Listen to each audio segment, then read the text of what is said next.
Barrio 88 es una expresión nueva de la política santafesina. Nació por afuera de la grieta, nació como una expresión, si se quiere, alternativa de la ciudad. Su primera elección fue muy disruptiva y vienen manteniendo una performance que les permite sostenerse con representación en el Consejo Municipal. Afrontan la próxima elección con la misma incertidumbre que el resto de las fuerzas, porque lamentablemente esta especie de ola de descrédito con la política, entiendo, también los afecta a ellos. Así que lo recibimos a Guillermo Jerez, referente de Barrio 88, y presumo que ya en tu condición de candidato, ¿no, concejal? Buenos días, Buen día. Muchas gracias por la invitación. ¿O te vas a hacer como nosotros diciendo, no, todavía no, lo resolvemos? Pero por suerte no tenemos esas complejidades de estirar hasta el último día. La lista cierra el último día. No. Ya está la decisión y la voluntad personal de preservar la representación que tenemos en el Consejo, así que vamos a pelear por sostener la banca de Barrio 88. ¿Y cómo vivís en primera persona, o ustedes como agrupación, esta ola de rechazo masivo por la política? Sí, me parece que en primer lugar voy a hablar en términos personales, sí, recién cada uno empieza a alargar las emociones, que me parece que todos estamos cargados de muchas emociones respecto a no terminar de entender qué está pasando y qué nos pasa y cómo se puede resolver. Hablaba recién con Guille fuera de aire, había un montón de preguntas en la discusión, en la conversación anterior, todas me parece que, a mi entender, con una cuota de validez importante, pero no había respuesta, o las respuestas de cómo salimos de este momento no eran unívocas, uniformes, o convincentes. Yo por lo menos me manifesté indeclinablemente a favor de la política, que digo, y Salomé en algún momento dijo, no, bueno, no, y si no, y viste, Martín se ponía en dudas, porque de verdad lo que lamentablemente lo que está en discusión es si la política sigue siendo la salida. Y yo digo, no hay otra que la política.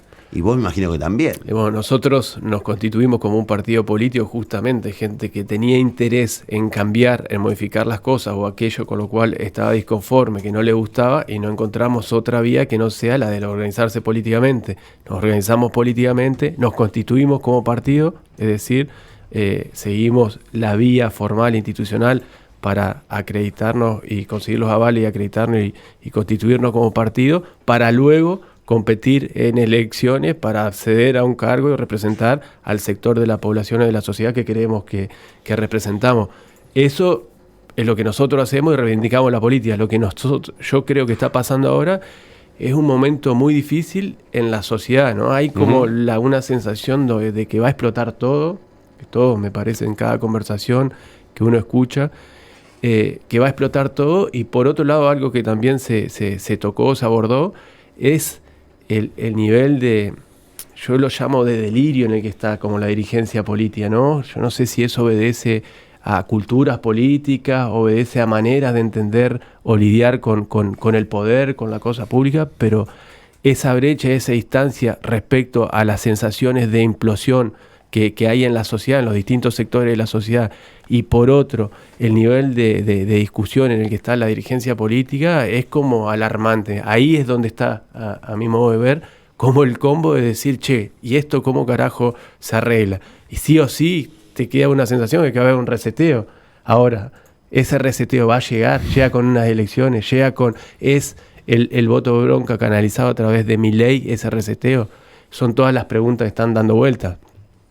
Sí, el reseteo, yo creo que hay como una sensación de espera de un reseteo, ¿no?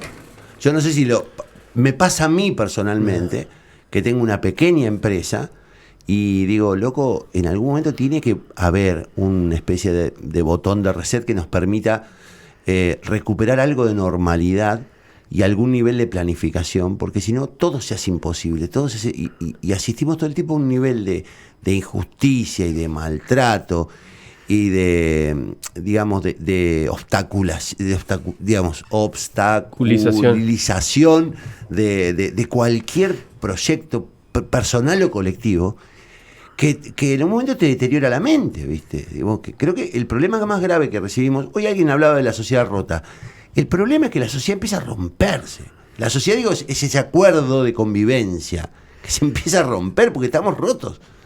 Y eso es lo grave, eso es lo que yo percibo, ¿no? Sí, y no se percibe. Bueno, yo estoy convencido que hay que votar y hay que cada uno elegir la mejor opción que lo represente y apostar siempre a la salida de la representación política. Lo que yo decía anteriormente es que uno no ve que a partir de esta clase dirigente se encuentren las respuestas que se necesitan. ¿Y por dónde lo ves, Guille? Qué pregunta. Yo, y acá respondo más personalmente y un poco lo que venimos discutiendo en barrio internamente, que son discusiones más profundas, que uno tiene que tener muchos elementos. Yo creo que es a mediano plazo el cambio, que no va a haber un cambio inmediato, que cualquier salida que ofrezca esta coyuntura electoral va a configurar un escenario nuevo, que hay que ver, que esperemos que no quede tan desequilibrado para un sector que castigue fuertemente a la mayoría populares, que es lo que parece que la tendencia va para ese lado. Entonces yo lo que veo es justamente un cambio a mediano plazo y lo que sí creo que falta es formación de dirigentes, formación de los que dicen formación de cuadro, que es lo que los partidos dejaron de hacer. Sí. Y apuntarlo, creo que tiene que haber una robustez en las organizaciones de la sociedad civil, las organizaciones libres del pueblo. Me parece que ese es el desafío que nosotros estamos viendo, porque si no, y esto lo pensamos y yo lo pienso en espejo de lo que fue nuestra trayectoria como Barrio 88, que uno venía con un montón de expectativas y después te chocaba con la realidad. Te chocaba con la burocracia. Con la burocracia. Y también al chocarse con esa burocracia, uno aprendió a reivindicar el oficio de la política, que como todo oficio tiene que aprenderse. Entonces, la cosa pública no es para cualquiera. Recién preguntaban, bueno, el voto castigo es Saúl, es Milei. Bueno, después tenés que manejar esa maquinaria. Ahora, el problema es que necesitas gente que conozca cómo moverse y cómo manejar y dónde está la botonera Estás tocando un tema muy delicado y creo que central, que es voy a utilizar un término extranjero, pero me gusta, que es la expertise. Digo, no cualquiera está en condiciones de hacer política o de conducir los hilos del Estado. Y para eso necesitas mucha formación, mucho conocimiento de lo que vos decís, la botonera, y sobre todo un nivel de responsabilidad respecto a que cada acción tuya modifica, un montón de ficha de dominó del resto de la sociedad. Y a mí me parece que comparto con vos que hay un empobrecimiento profundo de la dirigencia, y comparto también con vos este tema de que el político cumple una función muy importante y que la sociedad lamentablemente no ve. Bueno, porque hacer política es muy desgastante. Es muy desgastante. Es muy desgastante. A mí me pasa personalmente que, 24/7, pensando, trabajando, reuniones con acá, escribiendo. Y te encontrás con cualquier tarado que dice, los concejales no hacen nada, se ganan la guita, y es injusto. Y es muy injusto porque créeme, no ponderan con justicia el esfuerzo que significa estar en una conversación, qué sé yo, con un vecino cualquiera que te diga eso. Pero digo una cosa más respecto, yo creo que eso hay que decirlo, y hoy en la discusión pública es difícil que se revalorice justamente el oficio de la política, porque justamente ahí está la paradoja, porque también la clase dirigente, lo que decía al principio, es responsable también. Hay una burocracia que no resuelve los problemas. Hay que conocer dónde está la botonera. Ahora, evidentemente, los botones que aprietan no están dando la respuesta que está esperando la ciudadanía. Y ahí es la otra parte del problema que para mí está. Entonces, todo no se puede, todo es muy difícil, todo cuesta, y bueno, entonces eso no se puede hacer. Por eso, yo decía, ¿qué apuesta? Nosotros queremos que tenemos que tener una construcción política que tenga su correlato electoral, que eso va a llevar un tiempo, que hay que surfear esta coyuntura muy difícil, que ojalá podamos surfearla de manera positiva y satisfactoria de acuerdo a cuáles son nuestros objetivos, pero claramente la construcción es a mediano plazo. Y en la medida en que nosotros podamos construir ese proyecto político, electoral, un proyecto de poder, hay que construir una dirigencia, que esa es una tarea no menor, donde no la tenés que inventar, como nosotros somos un partido municipal, una agrupación, tenés que inventar la manera en que se van a formar los militantes, tenés que inventar la manera en que vas a convocar a los cuadros técnicos que podrían estar en condiciones de llevar adelante a convencer al cuadro técnico que elija el Estado y no la actividad privada. Y bueno, todo ese desafío, hoy por ejemplo, esa discusión en los términos que yo lo estoy planteando, creo que la coyuntura no va a dar para discutir esto. Y son temas centrales que me parece que hay que discutir. ¿Ustedes Yo quiero hacer una pregunta ante tanta coyuntura desesperante. ¿Cuál es el balance que hacen en esta primera experiencia de la política municipal? Porque siendo un partido nuevo, llegando a esa instancia en la que uno, se enfrenta se mete en el barro, para decirlo, de la política real, ¿es posible llegar a acuerdos? ¿Es posible generar políticas que solucionen los problemas de la gente? Porque también lo que hay es un gran desconocimiento de lo que hacen los políticos, que también se tienen que hacer cargo, pero ¿es posible? ¿Es realizable? Bueno, institucionalmente. Lo primero que me parece que una de las cosas que respecto a lo que tu pregunta, que yo me ocupo personalmente de decirle, mire, nosotros ocupamos una banca de 17. Claro. O sea, ¿qué podemos hacer? Tenemos proyectos de ordenanza, 3 proyectos de ordenanza nos aprobaron, que fue todo un momento, toda una rosca para acordar cada uno de los artículos, para después son ordenanzas que caen en saco roto. Bueno, entonces, esos son los planteos que yo hago en el Consejo. ¿Para qué discutimos tanto y negociamos acá un punto más, una palabra más de un artículo, si después se aprueba y no se aplica? O sea, eso es lo que no se entiende. Entonces, lo que nosotros creemos es que sí, que la pandemia un poco nos jugó una mala pasada con eso. Si no está, y acá me parece que el Consejo es una institución, cumple este año 150 años, uh-huh. y sus rutinas administrativas e institucionales no son muy distintas.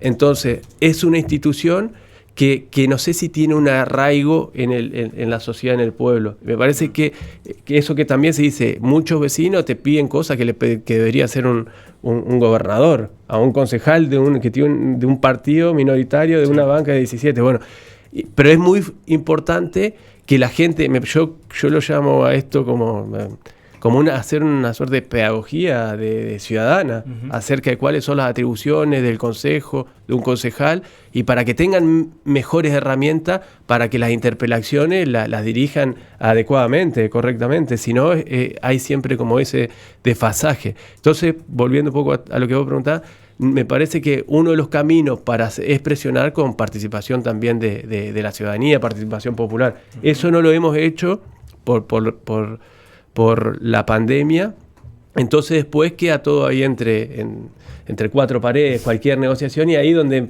para mí se burocratiza toda la discusión, cualquier consenso que se puede alcanzar, se burocratiza y pierde conexión con los sentires de lo que le está pasando a cada vecino de la ciudad. ¿Vos te definís progresista? O sea, cuando te definen ideológicamente, que es un tema. Vos sos un liberal de izquierda, más o menos. ¿Qué sé yo? Un socialdemócrata. Yo soy un socialdemócrata y sí, a partir de algunas lecturas y de algunos viajes me considero algo así como un liberal de a ver. Que no hay una tradición muy fuerte de liberales de izquierda en Argentina, ¿no? Pero bueno, no. Digo, creo en las libertades individuales, creo en en el proyecto. Creo voy a decir un término que se ha convertido medio en un término malicioso, que creo en el mérito, en el esfuerzo y en conseguir los objetivos, y al mismo tiempo creo en la intervención del Estado. Creo que el Estado tiene que regular que no haya semejante desigualdad. Ahora, vos, digamos, en ese marco, ¿vos cómo te definís? Porque yo me definía progresista y ahora estoy en duda. No, a veces yo lo veo el progresismo muy conservador. Bueno, claramente ahí hay un punto para discutir más en este contexto también. Perdóname que te plantee esto porque está bueno discutirlo. No, está bueno. Yo te digo cuál es mi formación y de dónde un poco. Yo me formé con toda la tradición del ensayismo nacional, de Horacio González y alrededor todo eso. Y cuál es la principal lección que yo tomé de esa formación. Es leer todas las tradiciones críticamente, uh-huh. y tomar de todas las tradiciones lo mejor. Por eso digo, a mí me gusta hablar con los liberales de izquierda porque a priori parece que uno tiene más diferencias de las que realmente tiene. Entonces, la tradición nacional popular yo la reivindico, uh-huh. O sea, más allá, digo, si uno se pone a ver las lecturas de la historia que hace el revisionismo con la historia profesional, ahí es toda una discusión, pero la reivindico. Como reivindico la tradición de los liberales de izquierda más cercano a todo lo que fue el desarrollo de esa lectura de la izquierda, de la historia, más profesional. Tengo ahí una conexión. Y después también con el progresismo me siento identificado. Uh-huh. Pero no, a ver, yo también, a ver, yo fui funcionario de Miguel Lifchit y siempre tuve la sensación de que los valores que representaba su gestión eran los valores que de algún modo me representan a mí, que son apuesta a la educación pública, a la salud pública, al Estado como regulador e igualador, y al mismo tiempo una apoyatura y una vinculación con los sectores. Digo, hablo estrictamente de la cuestión económica y social, ¿no? Digamos, y un proyecto desarrollista, digamos, con fuerte peso del capital privado. ¿Qué es lo que ha dado resultado en algunos lugares del mundo? Nosotros estamos en medio de la América Latina, que tiene otro contexto. Pero Argentina tenía esas condiciones, ¿no? Las tiene los recursos para, eso es que es parte. ¿Y qué hacemos con esos recursos? ¿Qué hacemos? Porque ¿qué hacemos con esos recursos? Porque para sacarlo hay que acordar con privado, hay que traer capitales privados. Bueno, por eso, vos me decís, sos progresista, yo claramente reivindico muchas de las posibilidades del progresismo. También coincido que el progresismo en el último tiempo se ha vuelto muy conservador, o sea, sobre todo la policía moral, ¿no?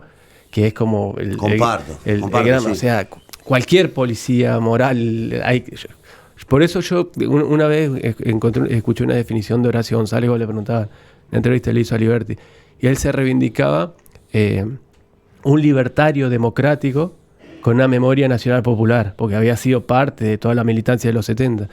Y a mí me parece que yo reivindico mucho de los momentos del kirchnerismo. Me parece que actualmente estamos ahí en una coyuntura en donde justamente cuál va a ser el legado de ese ciclo político, de ese movimiento político, también está en discusión, y me parece que tanto en discusión por todos aquellos que tuvieron alguna simpatía, por aquellos militantes, por los dirigentes y también por la sociedad. Me parece que ahí se está también zanjando cuál es el juicio histórico de ese proceso.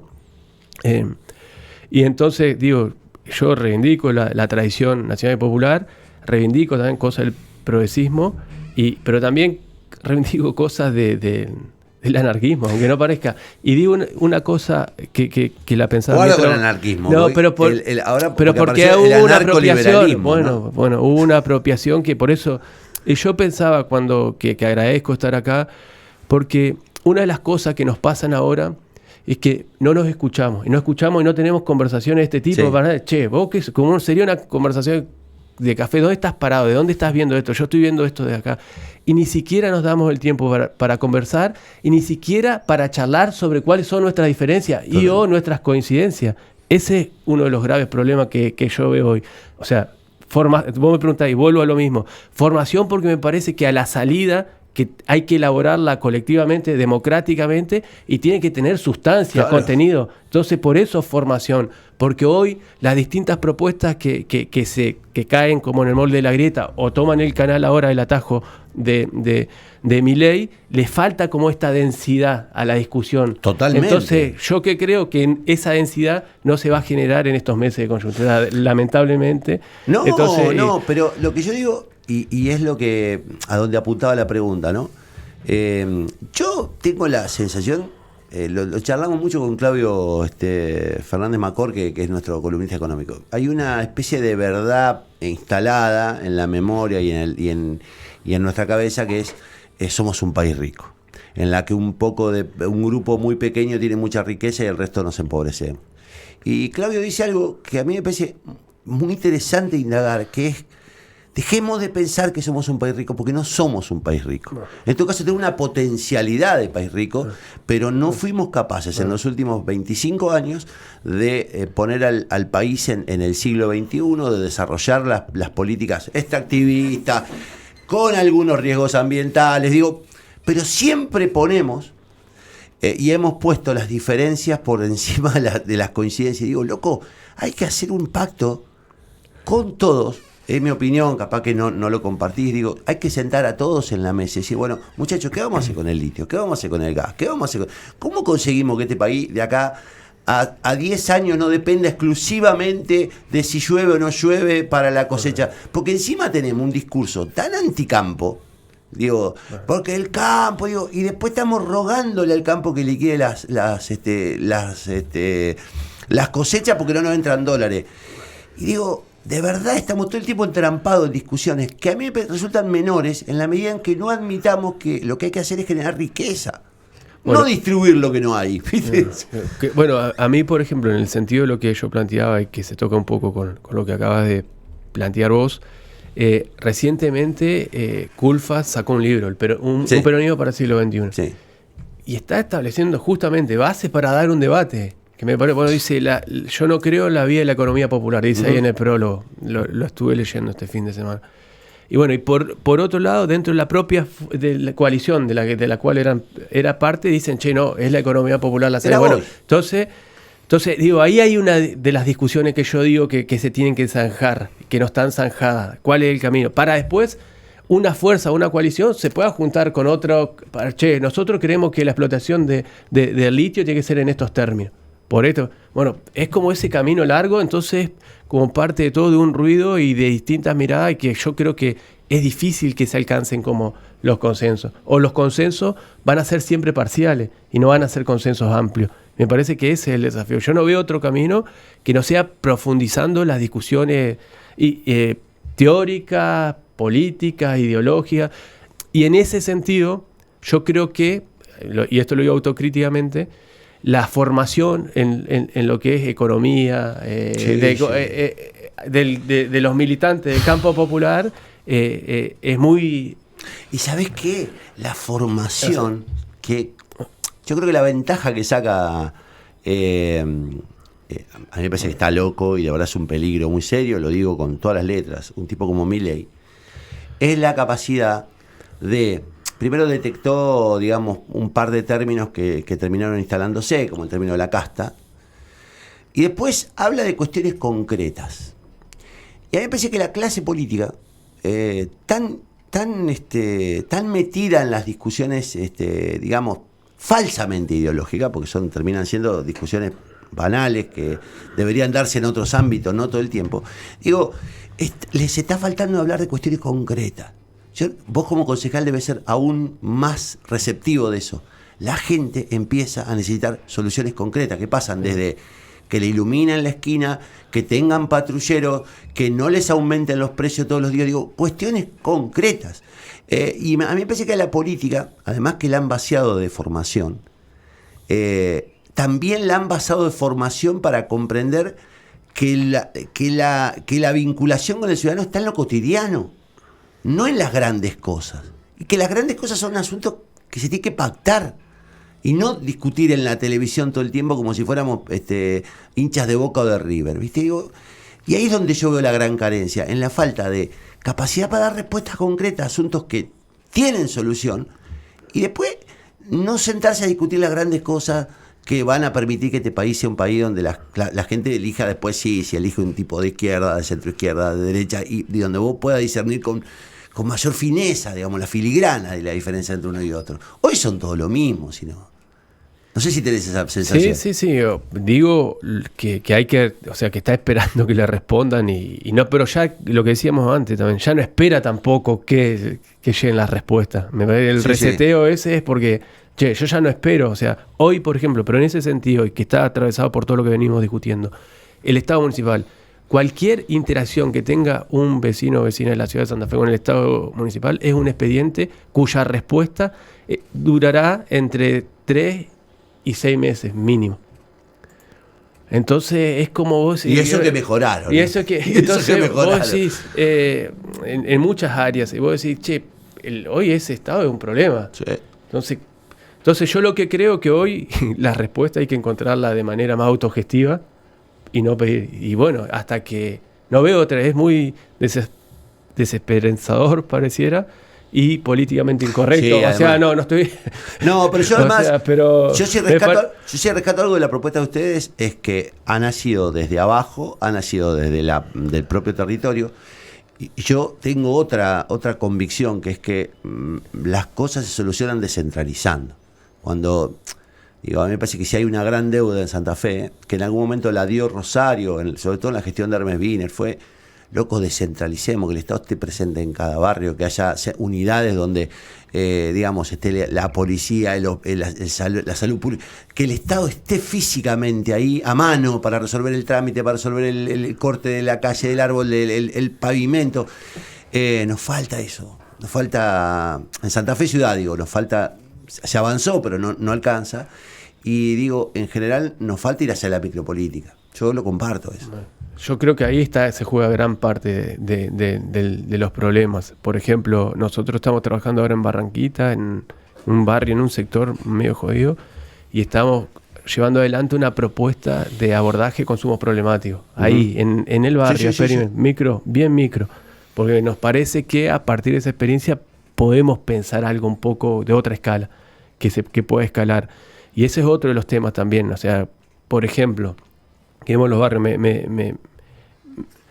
me voy un poco porque me parece un ejemplo que aclara bastante. Fuimos a San Agustín, todo un montón de pibes en situaciones así muy jodidas con los consumos problemáticos. Vas a Loyola y toda la gente laburante, que otro barrio por ahí más de gente que por ahí tiene algún laburo formal y demás, le roban todo, o sea, desde una silla, un mate, lo que sea, y dice, son los pibes de atrás. Bueno, ahí hay un problema de seguridad. ¿No sería muy difícil para el Estado municipal abordar ahí ese foco y garantizarle la seguridad acá? Y si eso implica poner un foco, 2 focos, cambiar 3 focos de la luz, ahí resolver.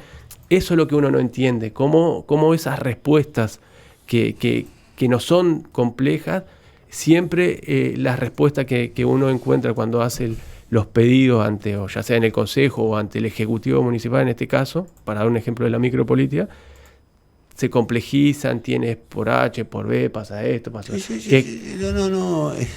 Entonces, no sé. No sé, es que es la repetición. Esto que estás diciendo vos es lo que le pasa también a cada ciudadano hoy, ¿no? Que es la sensación de que, arreglo el techo o junté para arreglar el techo, pero después veo que tengo todas las paredes quebradas y la verdad es que vivimos un momento en el que es muy difícil abordar porque todo el tiempo hay imponderables y hay escasez. Entonces, pues yo, primero, gracias por venir, me parece una linda charla, no va a ser la última, digamos, antes de las elecciones, pero está bueno que lo plantees, pero está bueno que le empecemos a dar discusión a la gente sobre estos temas, ¿viste? Que empiecen a entender por qué se demoran algunas cosas, que empiecen a entender que que ustedes no tienen la solución mágica, digamos, y que ser concejal no implica ser un multimillonario que está sobrado y se está llevando la plata a su casa y no puede hacer nada, y que además, de verdad, parece injusto reclamarle algo a la gente, pero si no nos involucramos, si no nos comprometemos, si no pensamos a quién vamos a votar, a quién le vamos a dar el poder, estamos más complicados. Estamos mucho más complicados. A lo mejor, siempre un español amigo mío siempre me dice, lo que pasa es que este país nunca tuvo una guerra civil.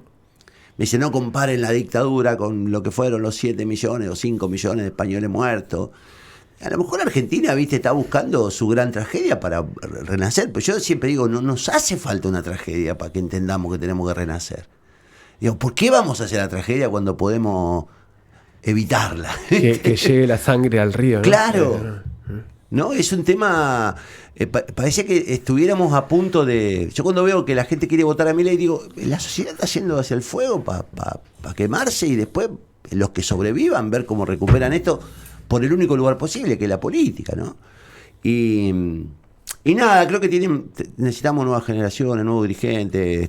Yo reivindico el laburo de ustedes y el laburo de todos aquellos que están laburando como buena leche, digamos. Y nada, al mismo tiempo me da mucha bronca mucha gente que sigue discutiendo desde el poder. El discurso de ayer del gobernador fue vergonzoso, parece salido de otro planeta. Y no sé si lo escuchaste, lo viste. No, algunos anticuerpos tengo. Bueno, ¿viste? Ni Guillermo Jerez escuchó al gobernador. Yo fui el único tarado que me escuché 3 horas del discurso de Omar Perotti. Estaba rico el locro de ayer. Claro, pero no, ahí sí se notó como... Mirá, ayer, porque estas son las cosas que pasan, ¿no? Ayer, en el fin de semana, en Rosario, donde nos escuchan, pasaron cosas atroces, pero atroces.